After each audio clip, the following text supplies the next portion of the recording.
Welcome to our channel রান্না বান্নায় সবাইকে সাদর অভ্যর্থনা। আজকে আমরা খুব সুন্দর একটি নিরামিষ প্রিপারেশন বানাবো। এটার মধ্যে একটা জিনিস আছে, চলুন কি বানাই আপনাদের খুলেই দেখাই। এটা বাজার থেকে কিনে নিয়ে আসা, এইভাবেই কিনে নিয়ে আসা, দেখে হয়তো বুঝতে পারছেন। এবারে একটা খুলি তাহলে বুঝতে পারবেন। হ্যাঁ, ঠিকই বুঝতে পেরেছেন, কচুর লতি। যারা খেয়েছেন তারা বুঝতে পেরেছেন। এখন বাজারে এইভাবেই কিনতে পাওয়া যায়, আপনি চাইলে এইভাবেই নিতে পারেন। শহরে তো এইভাবে কিনতে পাওয়া যায়। আমরা ওটা ভালো করেই ছাড়িয়ে দেয়, তাও যদি আপনার মনে হয় একটু আধটু, এই যে যেগুলো আছে দেখুন, এগুলো কিন্তু হাইব্রিডের, অর্থাৎ চাষ হয়, এগুলো কিন্তু গলা ধরবে না, তাই ভয়ের কিছু নেই, নির্দ্বিধায় খেতে পারেন। যখন কিনবেন তখন একটু দেখে নেবেন যে মোটা মোটা যেগুলো, এর দেখুন কত মোটা মোটা মোটাগুলো, ওগুলো ভয়ের কিছু নেই। এইগুলো চাষ হয়, এইভাবে একটু ছাড়িয়েও নিতে পারেন, হাতে করেই ছাড়ানো যায়। আপনি ছুরির সাহায্যে বা চামচের পিছন দিকটা করেও এরম করেও ছাড়িয়ে নিতে পারেন। দেখুন অলমোস্ট ছাড়ানোই আছে, আমরা দেখতে পাচ্ছি। তাও একটুখানি আপনি দেখে নিয়ে কি করতে পারেন, আঁশ যদি থাকে তাহলে এভাবে ছাড়িয়ে নিতে পারেন। এখানে আমাদের 3 প্যাকেট নিয়েছি, কেননা খেতে ভালোই লাগে, সেই জন্য একটু ভালোবাসি বলে আমরা 3 প্যাকেট নিয়েছি। 1 প্যাকেট ঢেলেছি, আর 1 প্যাকেট আমরা দিয়ে দিচ্ছি। দেখুন আর 1 প্যাকেট ঢাললাম। এখানেও মোটামুটি ভালোই ছাড়ানো আছে, একটু আধটু যা আছে কোনো অসুবিধা নেই। এগুলোকে ফেলে দেবেন, হাতে করে নেবেন। 1 প্যাকেটে দেখুন অনেকটাই থাকে, 1 প্যাকেটে অনেকটাই থাকে। 2 প্যাকেট ঢালা হয়ে গেছে, আর 1 প্যাকেট ঢালছি। 3 প্যাকেট এই সবটাই রান্না করব।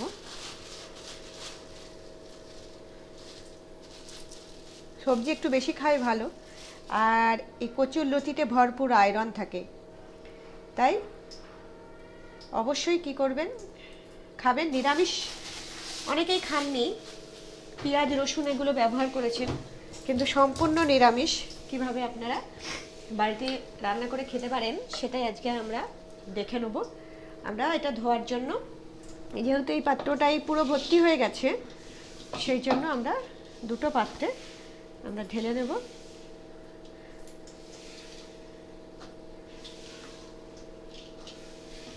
চলুন ধুয়ে নিই। আমরা এবারে এটা একটু ধুয়ে নেব ভালো করে। একটুখানি যদি আপনি হাতে করে এইভাবে ডলে নেন তাহলেই কিন্তু দেখবেন, এই যে এইভাবে ধুয়ে নেবেন, আঁশ যা থাকবে সব ফেলে দিতে পারবেন, কোনো অসুবিধা নেই। ধুয়ে আমরা জলটাকে ফেলে দেবো। 2-3 বার একটু ধুয়ে নেবেন পরিষ্কার করে, জলটা ফেলে দেবো।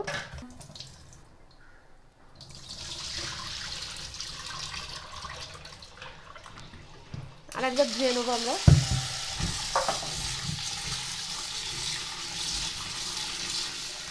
হাত চুলকানোর ভয় নেই কিন্তু, এগুলো হাইব্রিড তো, তাই অনায়াসেই খেতে পারে।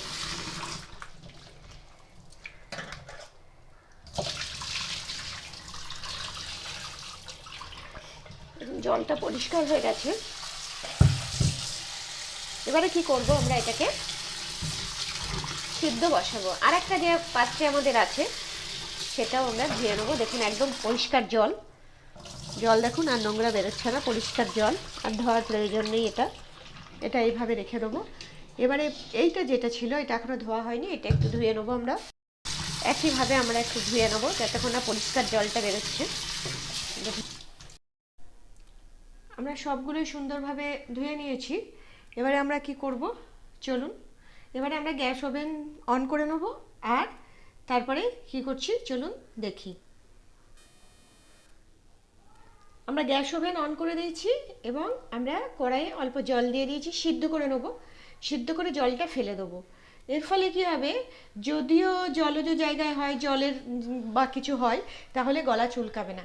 সেই জন্য আমরা কি করব, এই যে এগুলো আছে এগুলো আমরা এর মধ্যে দিয়ে সিদ্ধ করে নেব।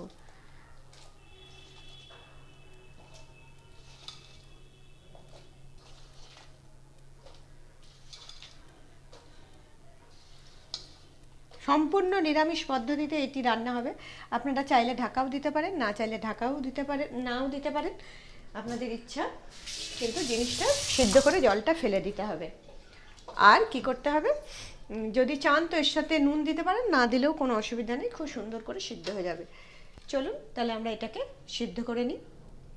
ফুটে উঠেছে, আমরা একটু নেড়ে দেবো যাতে উপরে নিচে সবগুলোই ভালোভাবে সিদ্ধ হতে পারে। ঢাকা দিইনি, আপনারা দিতে পারেন, আগেই বলেছি।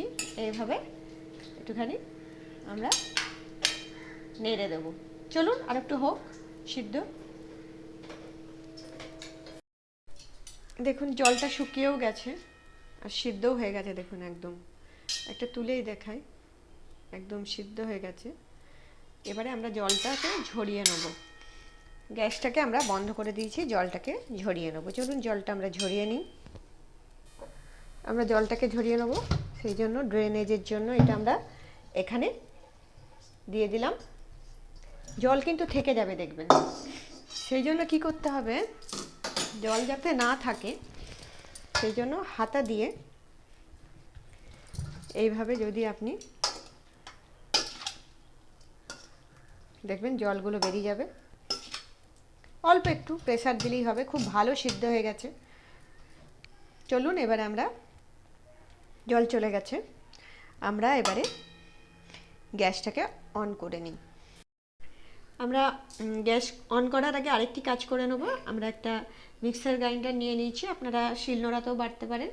এবারে আমরা এখানে দেখুন, এখানে আমরা 3 চামচ কি নিয়েছি, ধনে, গোটা ধনে আর জিরে নিয়ে নিয়েছি। এগুলো আমরা ধুয়ে নেবো, সেই জন্য আলাদা করে রেখেছি। আর আমরা এর মধ্যে কি দেবো, এর মধ্যে আমরা দেব, দাঁড়ান, এগুলো দেবেন, আদা দেব, এই যে আদা দেব, আমরা এটা নিয়ে নিয়েছি আদা।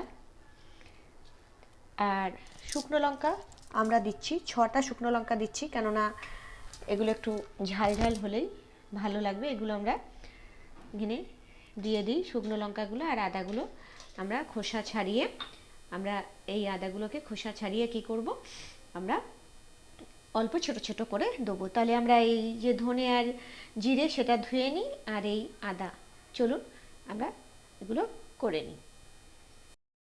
আমরা সব মশলা নিয়ে নিয়েছি, এবারে এর মধ্যে একটু জল দিয়ে আমরা কি করব, এটাকে মিক্সড করে নেব। চলুন আমরা এটাকে মিক্সড করে নিই। এবারে একটু জল দিয়ে দিই, দিয়ে আমরা একটু মিক্সড করে নিই। আমাদের মশলা বাটা হয়ে গেছে, খুব সুন্দর করে আমরা মশলা বেটে নিয়েছি। আর এখানে আমরা আমাদের যে কচুর লতিটা সেটা সিদ্ধ করে তুলে নিয়েছি। এবারে আমাদের, চলুন আমরা গ্যাসটাকে অন করে দিই। অন করে কি করি চলুন দেখে নিই। আমরা গ্যাস অন করে দিয়েছি, কড়াইটা একটু গরম হোক।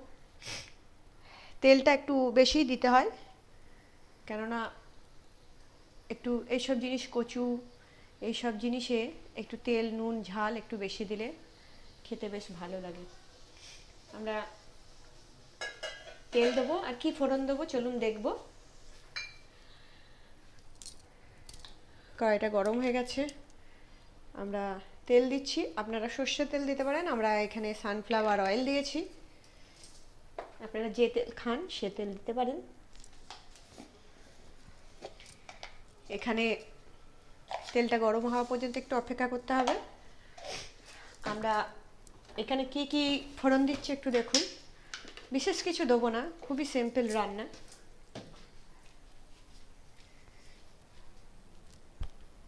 খুব সিম্পল। আমরা একটা শুকনো লঙ্কা ফোড়ন দিয়ে দিলাম, তারপরে কালো জিরে আমরা 2 চামচ দিয়ে দিলাম কালো জিরে। এরপরে আমরা দেব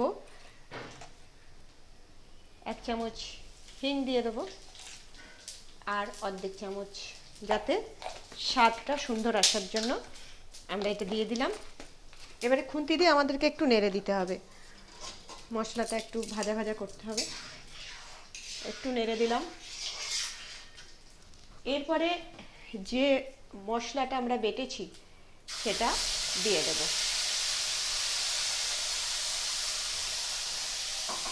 আমরা দিয়ে দিলাম, একটু নেড়ে দেবো।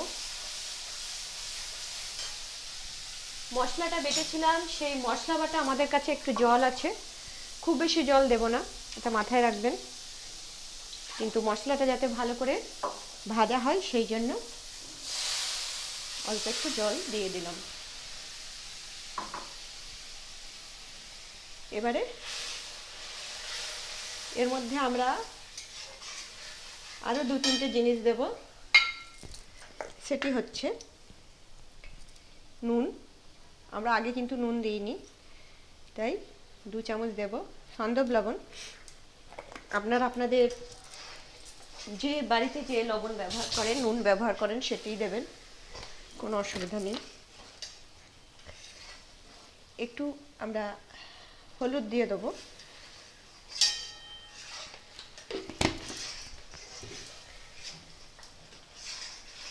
এর মধ্যে আমরা আর একটা জিনিস দেবো এখন, এটা আপনারা চাইলে দিতেও পারেন, না দিতেও পারেন, দিলে কিন্তু ভালোই লাগে খেতে। আমরা এরকম কস্তুরি মেথি দিয়ে দিলাম, দিয়ে নেড়ে দেবো। মশলাটা ফুটছে, সেজন্য আমরা অনবরত নাড়তে থাকবো।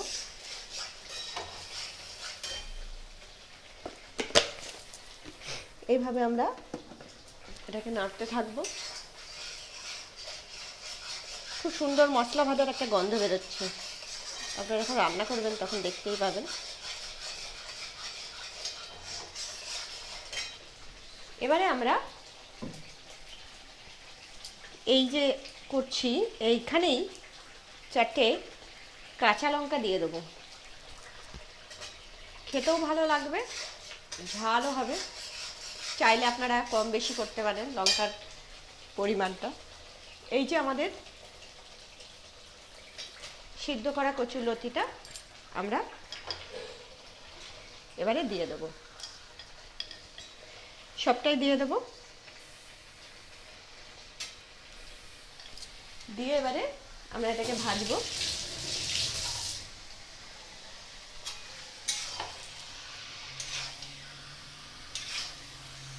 সব সুন্দর করে মাখিয়ে নেব। একদম নিরামিষ প্রিপারেশন। এতদিন তো পেঁয়াজ রসুন দিয়ে খেয়েছেন,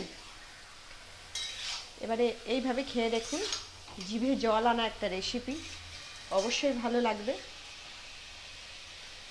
এইভাবে আমরা একটু চারিদিকে ছড়িয়ে দেবো যাতে সব কটাই ভাজা ভাজা হয়ে যায়, তাহলে টেস্টটা খুব সুন্দর লাগবে। এইভাবে আমরা অপেক্ষা করব ভাজা হওয়ার জন্য।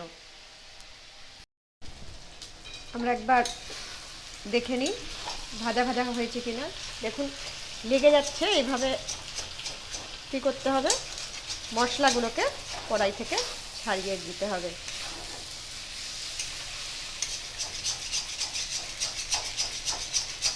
দেখুন অনায়াসেই ছেড়ে যাচ্ছে, তাহলে সবগুলোই ভালো করে ভাজা হতে পারবে।